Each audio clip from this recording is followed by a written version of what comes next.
শিক্ষা প্রতিষ্ঠান খোলার পরিস্থিতি নেই, শিক্ষামন্ত্রীর। এই মুহূর্তে শিক্ষা প্রতিষ্ঠান খোলার পরিস্থিতি নেই বলে জানিয়েছেন শিক্ষামন্ত্রীর মহিবুল হাসান চৌধুরী।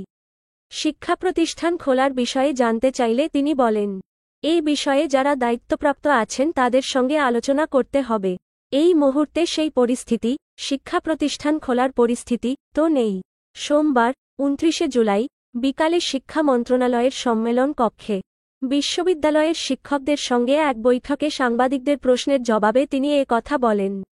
আজ মন্ত্রিসভায় প্রাথমিক বিদ্যালয় খোলার বিষয়ে কোনো আলোচনা হয়েছে কিনা জানতে চাইলে শিক্ষামন্ত্রীর বলেন, এটা নিয়ে আমি এখন কোনো মন্তব্য করব না।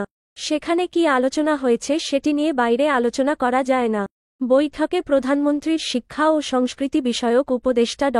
কামাল আব্দুল নাসের চৌধুরী, শিক্ষা মন্ত্রণালয় সম্পর্কিত সংসদীয় কমিটির সভাপতি ও সাবেক শিক্ষামন্ত্রীর নুরুল ইসলাম নাহিদসহ মন্ত্রণালয়ের কর্মকর্তারা উপস্থিত ছিলেন।